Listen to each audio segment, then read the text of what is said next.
Mesdames, Mesdemoiselles et Messieurs, bonjour. Mesdames, Mesdemoiselles et Messieurs, bonjour. Notre rôle, ce n'est pas d'être contre les autres, mais c'est d'être des éveilleurs de conscience. Pour amener l'Ivoirien à être digne partout où il est. C'est d'amener l'Ivoirien à être digne partout où il se trouve. C'est de fouetter l'orgueil de l'Ivoirien pour qu'il soit digne partout où il est. C'est de donner la parole pour que la Côte d'Ivoire soit belle. C'est de donner la parole pour que l'Africain soit digne. Il ne suffit pas de lire les histoires sur l'esclavage, verser les larmes. Il ne suffit pas de lire tout ce qui concerne la colonisation, verser les larmes. Il ne suffit pas de lire tout ce qui concerne le néocolonialisme que nous vivons, que nos parents vivent. On fait semblant de verser les larmes. Et quand on te donne 20 000 francs CFA, tu as oublié tout ce que tu as appris. Moi, je suis un homme de caractère. Un homme de caractère. Si Dieu avait fabriqué tout le monde comme ça, le monde serait beau. Quelle corruption ne passe pas à mon nez? Quelle corruption ne passe pas à mon nez? Mesdames, Mesdemoiselles et Messieurs, quel appel, quelle corruption ne passe pas à mon nez? Je ne dis pas tout, hein, parce qu'un homme ne doit pas tout dire. Regardez, imaginez. L'Afrique est encore à ce stade. Quand tu traverses l'eau, quand on dit traverser l'eau, c'est d'aller en France, aller en Italie, c'est aller en Grande-Bretagne, c'est aller en Allemagne. C'est venu au Canada, c'est aller aux États-Unis, c'est aller au-delà de l'Afrique. Même quand tu es au Japon, tu as traversé l'eau. Donc, toi-même, tu dois lutter, travailler pour t'aider soi-même, pour ton épanouissement, pour ton plein épanouissement dans la société où tu vis. Parce qu'un homme qui ne travaille pas, c'est un chien mort. Tu dois travailler pour t'accomplir. Et quand tu travailles là, tu dois avoir un revenu pour aider nos parents qui sont encore en Afrique dans la souffrance. C'est ça la dignité. La dignité te procure, le travail te procure la dignité parce que tu es autosuffisant, mais en même temps, tu es tes petits frères, tu es tes neveux, tu es tout le monde, tous ceux qui comptent sur toi. C'est comme ça en Afrique. Nous ne sommes pas encore des toubabs. Donc, quand moi, on m'envoie des images et je vois mes frères africains qui sont en France, et puis je dis, il faut les filmer, et puis ce gars-là les filme. Ils sont en train de jouer aux dames, le jeu qu'on appelle dames. Là. Je ne sais même pas comment on joue ça. Parce que très tôt, j'étais un homme gonflé dans la tête. Je ne sais même pas comment on joue. Le Ludo, là, je l'ai approché peut-être 2 ou 3 fois. Où il joue boule en plein Paris. Pour pourrir l'atmosphère à Paris. Pour envoyer leur pourriture de Côte d'Ivoire à Paris. Et ils ne travaillent pas. Ce sont eux qui volent dans les métros. Eux, aujourd'hui, en France, quand on dit tu es ivoirien, même on n'accepte pas ton CV. Les gens m'en parlent. Donc, quand on donne la parole, pour dire, quand vous allez, il faut travailler, mais si ça vous fait mal, je m'en fous. C'est ainsi que un misérable individu, oui, je me moque, un misérable individu, qui n'a de seule qualification que je suis militant du PDCI-RDA. Et je m'appelle Aubin, Amani Aubin. Il ne faut rien avec ça. Vous, les nouveaux militants du PDCI-RDA, on s'en fout de ça. Ce que nous, on a fait avec pour Fouet-Boigny, alors qu'on n'avait même pas encore 22 ans, on connaît. Un jeune ne prend pas ce risque. Ce qu'on a fait pour Fouet-Boigny, un jeune ne prend pas ce risque. Ce qu'on a fait pour le PDCI-RDA, un jeune ne prend pas ce risque. Ce qu'on a fait pour la Côte d'Ivoire, un enfant ne prend pas ce risque. On était obligé de se dresser contre les gens de notre génération, contre Dieu Mambo, contre Aïpo Martial, je vais les citer. Les gens ne nous comprenaient pas. Parce qu'on est PDCI, et on ne voulait pas que le PDCI... Vous demandez à Aïpo, il va dire qu'il pas. Ah, c'est un garçon. On est obligé de se dresser contre des amis, qui sont des amis. Comme Touré Moussa Zegen, des amis. Se dresser sur leur chemin. Parce qu'il faut que le PDCI soit là. Vous allez en France, vous ne travaillez pas. Et ce Félix Aubin là, Amani Aubin, il s'assoit chez une femme togolaise. Et on lui dit qu'il faut quitter chez la femme pour avoir ton pain à manger. Je suis quoi. Je fais cette vidéo pour le motiver à faire sa plainte. Parce que je suis prêt. Ce que je vais faire, je vais brûler sa peau jusqu'à... Et puis ce que je n'ai jamais dit, dans quoi je suis réellement là, il va comprendre ça. Je suis sans pitié pour un être humain. Hein. Et je n'ai pas le droit d'avoir pitié d'un être que Dieu a créé. J'attends sa plainte. Relayer sa vidéo, j'attends sa plainte. Et puis on va voir. J'ai déjà positionné mon numéro pour raconter des inepties le concernant sur un conseiller d'un président. À un conseiller d'un président d'un pays que je connais. Moi-même, je sais me faire des réactions pour faire du mal. Hein. Ce que moi je vais dire, c'est ce qu'ils vont prendre en compte.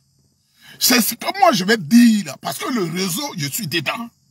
Ce réseau-là, je suis dedans. C'est que moi je dis là, ça on prend en compte. Parce que je suis un élément travaillant pour ça. C'est ça, on va prendre en compte. On va te chasser de quelque part. Tu vas aller habiter dans l'AES. Vous ne travaillez pas.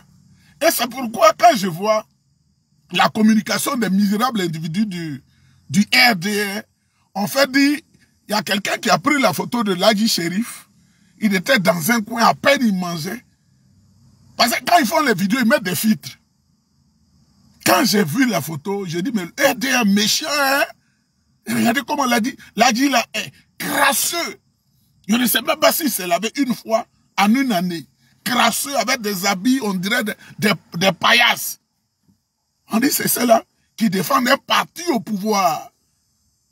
J'ai pris les photos et j'ai accumulé les photos, j'ai emmagasiné les photos et j'ai les photos. Oufoué Boigny, de son vivant, tu ne peux pas même le soutenir 30 secondes sans qu'il n'arrange ta vie. Regardez le diable qui est le pouvoir à Abidjan que certaines personnes servent. Mais c'est au bain en Manille. Un homme qui a copieusement passé son temps à insulter le président Bédié. Mais va au RDR, qui t'empêche d'aller au RDR? Nous, on est au PDCI, on est né au PDCI, on a travaillé pour le PDCI RDA et tout le monde le sait. Bâtard là. Faut appeler Jean-Marie Kwasi Oussou, il dirige un journal, si tu ne le connais pas, tu es un chien. Appelle tous ceux qui dirigent comment on appelle, le nouveau réveil, les DPE, tu demandes aux DPE, Nieba c'est qui? Ils vont te dire, recule, Nieba c'est un garçon. On a vu, on était à l'université. Derrière moi, derrière toute l'opposition sur mon dos. Même quand on m'interrogeait en licence, à l'oral, le gars qui m'interroge à cause de mon appartenance très aggravée au PDCI, il a tourné dans quelqu'un qui doit regarder un étudiant pour lancer. Je regardais sa nuque et il m'interrogeait. Qui a pris ce risque-là? Moi, je l'ai fait pour le PDCI EDA. J'étais à l'université. Toute la famille se réunit, on dit qu'il faut tuer Nieba parce qu'il faut qu'il quitte le système.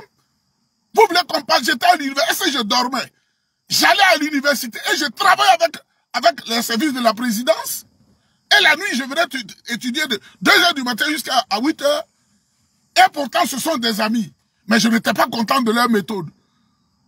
Je suis à Mani au bain. Tu crois que quand on s'appelle en Mani, on a créé le PDCI RDA. Le PDCI a été créé par les Sénoufo. Avec Oufoué Boigny.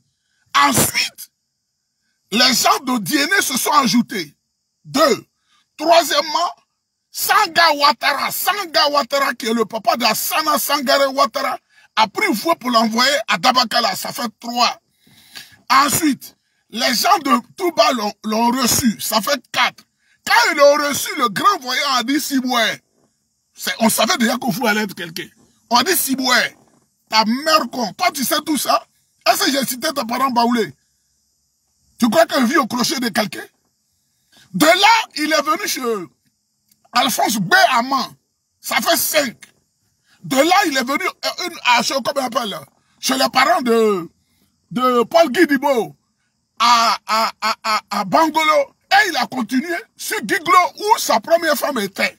Marie Nieba. Nos parents nous ont tout dit. Et de là, il est venu, Antoine Gonz l'a amené à Daloa. Il contournait le pays baoulé parce que Jean Kouadio, votre chef, ne voulait pas que vous pouvez mettre ses pieds à pays baoulé. Tu le sais? Vous voulez qu'on parle? Moi, je vais vous parler parce que je n'entends rien de qui que ce soit. Les Baoulés ne le voulaient pas. Ils disent que les Blancs les ont maltraités, ils ont tué 10 000 parmi eux. Ils ne veulent pas un enfant dont ils ne connaissent pas je ne sais quoi. Toi, tu vas dire quoi? En tout cas, quand on s'appelle Amani, on a un privilège particulier. Toi, tu vas dire quoi? Et n'importe quel cadre qui va parler, je vais lui dire ça. N'importe quel cadre, parce qu'ils me connaissent. Ils savent qu'est-ce que j'ai fait, ils savent les sacrifices que j'ai fait. Quand j'attends la plainte tellement avec violence. Faut pour faire la plainte là. Tu crois qu'on est à Abidjan où tu sais le RDR, où il n'y a pas de tribunaux à Abidjan? Il n'y a pas de tribunaux, on se lève, on emmène quelqu'un devant le tribunal et on dit ce qu'on veut. Tu crois que c'est ça? J'attends ta plainte. Et puis on va voir qui est garçon. On va voir qui est garçon. Parce que je me suis réveillé avec toi. On ne voulait rien faire. Bien prend l'argent à Mme Ouattara. Il vous donne. Et vous aussi, vous mélangez l'esprit des gens. Tu as insulté le président Bédier, qui était président du PDCI-RDA. Un chef est un chef. Un chef n'est pas un chiffon. Aujourd'hui, le président Thiam, tu l'insultes. Alors que tu sais comment le vote s'est passé démocratiquement à Yamoussoukro. Mais ça te gêne. Tu crois qu'être à Mani, les Baoulés étaient les derniers à militer au PDCI-RDA. Je dis ça à tous les cadres. Les Baoulés en Côte d'Ivoire étaient les derniers à militer au PDCI-RDA. Les Baoulés étaient les derniers à militer au PDCI-RDA. Antoine Koda Ganga suivait Oufoué. Kofi Gado suivait Oufoué. C'est quand ils ont vu qu'il a fait le désemparentement, il a fait le désemparentement, le Parti communiste, et que la France l'a pris en main, qu'ils sont venus se mettre aux côtés de lui. On connaît tous ses premiers compagnons, on peut les citer comme si on regardait dans une bibliothèque. Vous voulez fatiguer les oreilles déjà, puis c'est cette vérité, je vais vous dire du début à la fin. Vous êtes dans le parti, vous ne connaissez rien, demande au cadre du parti, il n'y a pas dit quoi. Pourquoi je parle et puis les gens ne répliquent pas? Appelle Gikawe, appelle M. Djedri Ngora, appelle le professeur Nyamke Robert, appelle le ministre, comme on appelle, Émile Constant Bombé. Quelle est la contribution de celui qui parle là, dans ce parti-là? Nous étions jeunes. Nous devions faire le combat de nos amis jeunes. Mais on a dit non. Nous, on ne peut pas laisser le PDCI tomber.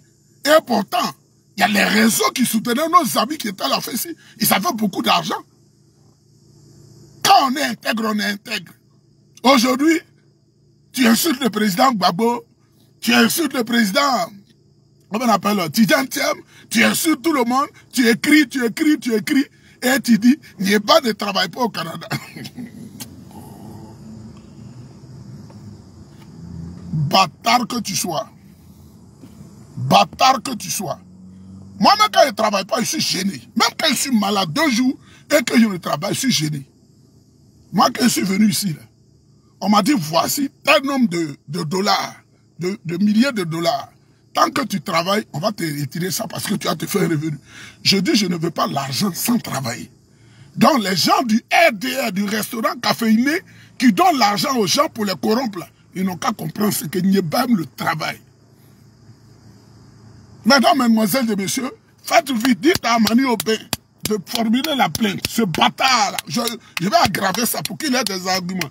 Qu'il augmente la plainte. Ce bâtard, ce croisement de chiens, de guénois et de chiens, qu'il fasse, là comme ça, il a beaucoup de paroles. Vous pensez qu'on est en Côte d'Ivoire où je vais venir en 2034? J'ai fait plainte. Tu vois un tribunal là, il y a un tribunal à Abidjan. Il y a un tribunal à Abidjan, mais on ne peut pas tout dire. Moi, je voulais condamner Yvon à Abidjan. Et pourtant, l'enfant avait raison. Une certaine année. Il a suffi que je donne 500 millions, 500 000 francs. 500 000 francs CFA au juge. Il a condamné ce petit-là. Ça, c'est un tribunal, ça. J'étais tellement gêné. Le petit dit oui, je l'ai humilié en public, je lui ai versé l'eau dessus, je l'ai frappé, On est allé, c'est moi, on devait condamner. Depuis le commissariat même, ça dit que le PV qu'on a fait était déjà faux. Parce que là-bas, il y a eu 100 000 francs qui ont été glissés. Arrivé au tribunal, 500 000 francs, et ce juge-là a transformé tout. Et le jeune est allé faire 6 mois pour rien. Quand tu vois là, il y a tribunal, bâtard que tu sois. J'attends ta plainte.